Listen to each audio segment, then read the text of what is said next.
ऐसी कौन सी बात चंद्रशेखर ने बोल दी संसद के अंदर, भड़क गए अमित शाह जी। बहुत खतरनाक वीडियो है, वीडियो एंड तक देखना, शेयर जरूर कर देना। कानून व्यवस्था आपकी सब कुछ है आपके पास, फिर भी जो है महिलाओं पर रेप नहीं रोक पा रहे हो, हत्याएं नहीं रोक पा रहे हो। सुनो भाई, मैंने ध्यान से आपको सुना है, सुनिए जरा। No don't please. जिस दिन अम्बेडकरवादी गुस्सा हो जाएगा वो फिर इस सरकार को जो 24 में आ गई है वो आने वाले चुनाव में ऐसा सबक सिखाएगा कि दोबारा पलट के नहीं देख पाओगे। तो मैं मेरे दाएं तरफ जो साथी बैठे उनको बुरा लगेगा, कर्नाटक में 14,732 करोड़ रुपए इन्होंने दूसरी योजना में लगा दिए और मध्य प्रदेश में आपने 95 करोड़ रुपए जो है दूसरे बजट में लगा दिए। हमारा जो मिलता है उसको तो मत छीनो भाई। एमएसपी की लीगल गारंटी कोई बात नहीं हुई है। किसानों को जो 6,000 रुपए मिलते हैं उसको बढ़ा के 12,000 रुपए करना चाहिए और फसल बीमा जो है उसका सारा प्रीमियम सरकार भरे, किसानों पर बोझ ना लगे। रिजर्वेशन प्रमोशन में लागू नहीं किया गया, पुरानी पेंशन को बहाल नहीं किया गया, इस पर चर्चा नहीं हुई। देश में मनरेगा समय न्यूनतम मजदूरी की दर 700 रुपए होनी चाहिए, समान काम समान वेतन पॉलिसी लागू होनी चाहिए। जो रसोई की चिंता करते हुए 500 रुपए प्रति सिलेंडर से ज्यादा के दाम नहीं होने चाहिए, जो महिलाओं को राहत मिल सके। बिजली के दामों में भी कमी होनी चाहिए। बेरोजगार युवाओं को 5,000 रुपए भत्ता मिलना चाहिए, जो बेरोजगार युवा जो है अपनी पढ़ाई या अपना खर्चा उठा सके। मैं अपने क्षेत्र के विषय में महोदय आपसे कहना चाहता हूं कि पश्चिम यूपी में नगीना में एक एम्स बनना चाहिए, एक IIT बननी चाहिए, एक IIM बनना चाहिए। नगीना लोकसभा में उद्योग धंधे लगने चाहिए। नगीना की कताई मिल जो है उसको पुनः शुरू कराना चाहिए। RRTC जो योजना है सरकार की उसको मेरठ से आगे बढ़ाकर मुजफ्फरनगर, सहारनपुर से नजीबाबाद नगीना होते हुए उसको नगीना तक ले जाना चाहिए। साथ साथ नजीबाबाद से मुंबई के लिए एक ट्रेन चलनी चाहिए और नगीना, श्योरा, किरतपुर में रेलवे के ओवरब्रिज बनने चाहिए। सभापति महोदय, सामाजिक न्याय मंत्रालय को 13,000 करोड़ रुपए दिए गए और जनजाति कार्य मंत्रालय को 13,000 करोड़ रुपए दिए, कुल 26,000 करोड़ रुपए, जो कुल बजट 48.20 लाख का लगभग 0.54% है। जबकि हमारी संख्या 25% से ज्यादा SC/ST की और बहुजन समाज की मिलाओगे तो 85% से ज्यादा है।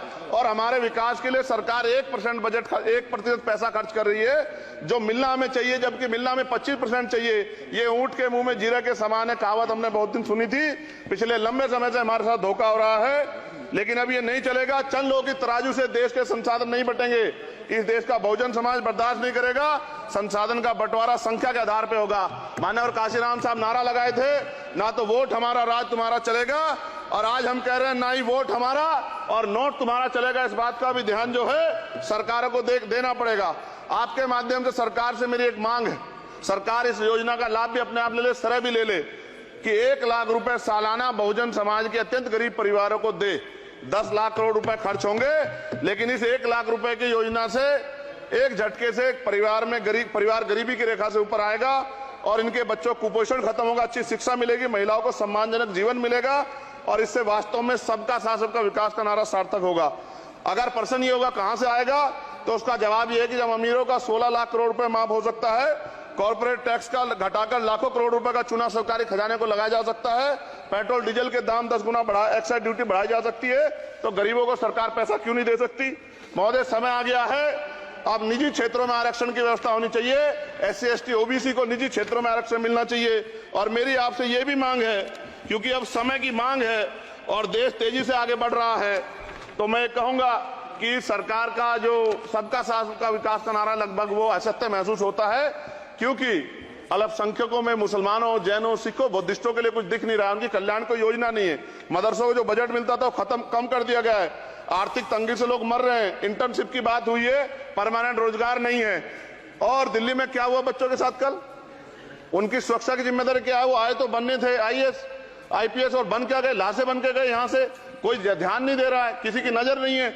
साथ साथ मैं आपसे ये भी आग्रह करूंगा कि हम ग्रामीण क्षेत्रों से आए लोग देश से बड़ा प्रेम करते हैं और हम ये महसूस करते हैं कि सरकारें हमें सुनेंगी, सरकारें हमारे बारे में सोचेंगी।